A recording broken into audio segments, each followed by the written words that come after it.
তাফসীরকারকরা জিকিরের চারটি শব্দ করেছেন। কয়টি শব্দ? জিকিরের চারটি শব্দ। এক নম্বর সুবহানাল্লাহ, দুই নম্বর আল্লাহু আকবার, তিন নম্বর লা ইলাহা ইল্লাল্লাহ, চার নম্বর সুবহানাল্লাহ। এটা হচ্ছে জিকিরের চারটা শব্দ। জিকির শব্দের অর্থ মোট পাঁচটি। কয়টি? পাঁচটি। তাফসীরকারকরা জিকিরের যে প্রথম নম্বর অর্থ করেছেন, জিকির মানে হলো আল্লাহর কোরআন। আমার কথা নাই, আল্লাহ রাব্বুল আলামিন জানাই দিলেন সূরা হিজরের 9 নম্বর আয়াতে কারিমায় আল্লাহ রাব্বুল আলামিন জানাই দিলেন, আমার আল্লাহ তাআলা বলেন, ইন্না নাহনু নাযালনা যিকরা ওয়া ইন্না লাহু লাহাফিজুন। আল্লাহ রাব্বুল আলামিন জানাই দিলেন, এই কোরআনুল কারীম আমি রব্বুল আলামিন অবতীর্ণ করেছি, অতএব এই কোরআনুল কারীম আমি রব্বুল আলামিন হেফাজত করব।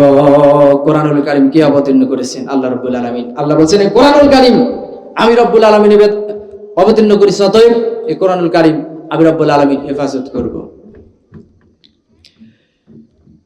পৃথিবীতে এই কোরআনের আয়াতগুলো মুছে ফেলার জন্য আবু জাহেলরা চেষ্টা করেছিল, উতবা সাহেবরা চেষ্টা করেছিল। শুধু তাই না, যুগে যুগে ইহুদি খ্রিস্টানরা তারা এই কোরআনের আয়াতকে মুছে ফেলার জন্য চেষ্টা করেছিল, কোরআনকে তুলে ফেলার জন্য চেষ্টা করেছিল, কিন্তু তারা পারে নাই। কারণ এই কোরআনুল কারীম আমার রব্বুল আলামিন অবতীর্ণ করেছেন এবং কোরআনুল কারীম আল্লাহ রব্বুল আলামিন হেফাজত করবেন। ইতিহাস ঘাটাঘাটি করলে, ইতিহাস পড়লে জানা যায়, যারা কোরআনের ভুল ধরার জন্য চেষ্টা করেছিল, অথচ আমরা দেখেছি তারা তাদের জীবনের নিজের ভুল ধরে কালেমা পড়ে মুসলমান হয়ে গেছে। এরকম ইতিহাস আছে না নাই? কিন্তু কোরআনের ভুল কেউ আজ পর্যন্ত ধরতে পারেনি, পারছে না, ভবিষ্যতেও পারবে না। পৃথিবীতে যারা বই তৈরি করেন বা বই লেখেন, তারা সাধারণত বইয়ের উপরে লিখে থাকেন, এই বইতে যদি কোনো ভুল থাকে কর্তৃপক্ষ দায়ী, এরকম লেখা থাকে কিনা। কিন্তু আল্লাহ রাব্বুল আলামিন বান্দার জন্য এমন একটা কিতাব অবতীর্ণ করে দিলেন, আল্লাহ রাব্বুল আলামিন জানাই দিলেন, যালিকাল কিতাবু লা রাইবা ফিহি, এই কিতাবের মধ্যে বিন্দুমাত্র সন্দেহ নাই। তাহলে এরকম একটা নির্ভেজাল কোরআন আল্লাহ কেন অবতীর্ণ করলেন জানার দরকার আছে না নাই? প্রতিটা জিনিস তৈরি করার মধ্যে একটা মূল কারণ থাকে। আল্লাহ রাব্বুল আলামিন কোরআনুল কারীম অবতীর্ণ করেছেন, তার ভিতর মূল কারণ আছে না নাই? আল্লাহ রাব্বুল আলামিন কেন কোরআনুল কারীম অবতীর্ণ করলেন? সূরা ইব্রাহিমের 2 নম্বর আয়াতে কারিমায় আল্লাহ রাব্বুল আলামিন জানাই দিলেন, কিতাবুন আনজালনাহু ইলাইকা লিতুখরিজান নাস মিনাল যুলুমাতি ইলান নূর।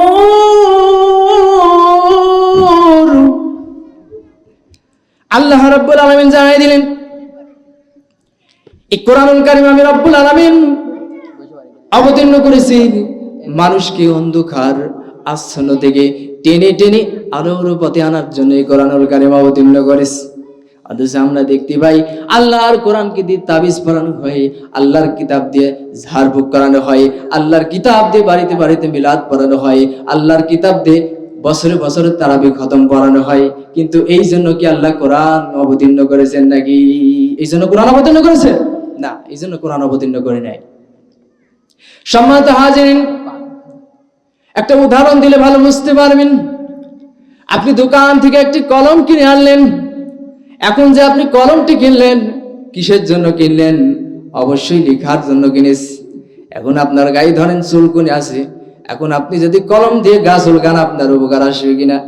ধরেন আপনার কানের ভিতরে বিড়বিড় গছ, আপনি যদি কলম দিয়ে কান খোঁচান, আপনার উপকার আসবে কিনা? কিন্তু মূলত আপনি কলম গা চুলকানোর জন্য, কান খোঁচানোর জন্য কিনেন নাই, আপনি কলম কিনেছেন লেখার জন্য। কলমের কাজ কি? লেখা। সম্মানিত হাজিরিন, কলম দিয়ে আপনি গা চুলকালে, কান খোঁচালে আপনার উপকার আসলেও আসতে পারে, কিন্তু মূলত আপনি গা চুলকানোর জন্য, কান খোঁচানোর জন্য কেনেন নাই, কলম আপনি কিনেছেন লেখার জন্য। তেমনি ভাবে আল্লাহ রাব্বুল আলামিন এই কোরআনুল কারীম শুধু ঝাড়ফুঁক করার জন্য, তাবিজ পড়ানোর জন্য, বাড়িতে বাড়িতে গিয়ে মিলাদ পড়ানোর জন্য অবতীর্ণ করেন নাই। আল্লাহ কোরআনুল কারীম অবতীর্ণ করেছেন মানুষের ব্যক্তিগত জীবন থেকে নিয়ে পারিবারিক জীবন থেকে নিয়ে পার্লামেন্ট পর্যন্ত যতগুলো সেক্টর, যতগুলো জায়গা, যতগুলো বিভাগ, সকল জায়গায় সকল সেক্টরে আল্লাহর কোরআনের আইন প্রতিষ্ঠিত করার জন্য আল্লাহ কোরআন অবতীর্ণ করেছে।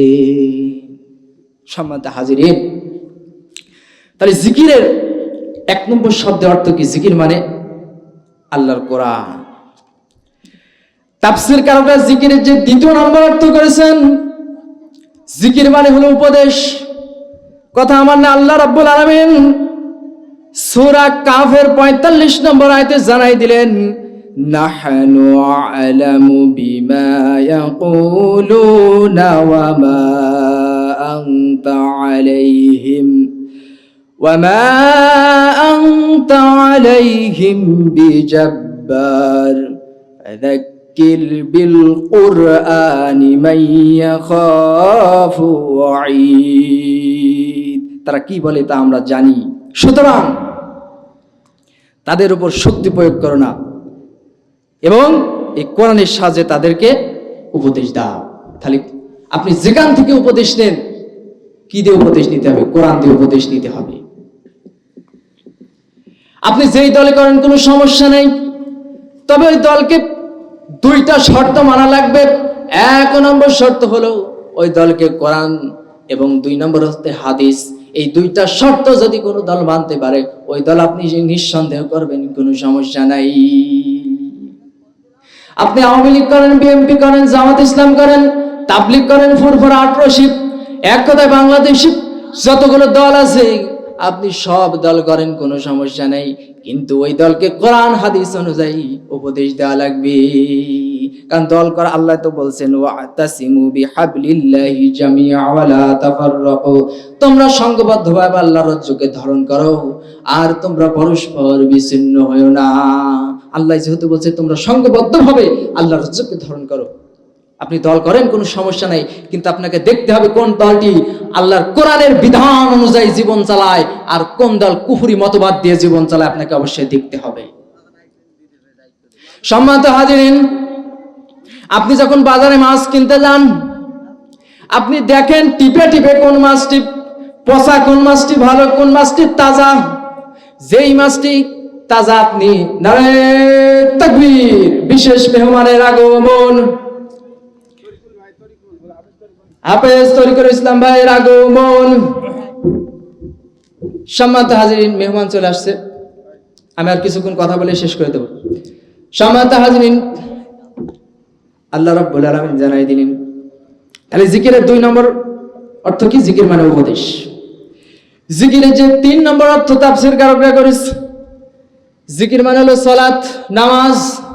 আমার কথা নেই, আল্লাহ রাব্বুল আলামিন সূরা মুমিনের 9 নম্বর আয়াতে কারিমে জানাই দিলেন, ওয়াল্লাযীনা হুম আলা সালাওয়াতিহিম ইউহাফিযুন।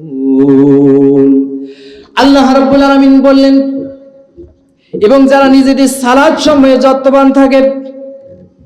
সম্মানিত হাজিরিন, সালাতে মনোযোগ দেওয়া তো দূরের কথা, বাংলাদেশে দেখবেন এমন পীরের দরবার আছে যেখানে গেলে নামাজ রোজা লাগে না, আছে না নাই, জিকির দিয়ে দেয়। জিকির ঠেলা নাকি? পানির নিচে জ্বললে বাতি, ঝড় বাতাস এলে ভেনা, ল্যাংটা বাবার মরিদ হলে নামাজ রোজা লাগে না, নামাজ রোজা লাগে না। নাউজুবিল্লাহ কোন এরকম পীরের দরবার আছে না নাই? অথচ আল্লাহ রাসূল বলছেন, আউয়ালু মা ইউহাসাবু বিহিল আবদু ইয়াউমাল কিয়ামাতিস সালাহ, কিয়ামতের দিন আল্লাহ রাব্বুল আলামিন সর্বপ্রথম বান্দার নামাজের হিসাব নেবে। আর তোমার দরবারে গেলে নামাজ রোজা লাগে না, তাহলে বুঝে নিতে হবে ওটা পীরের দরবার আছে, ভণ্ড বাবার দরবার। সম্মানিত হাজিরিন, যেগুলো আল্লাহ ওয়ালা পীর তো ভালো, যেই জিনিস যত ভালো তার নকল বের হয় তত।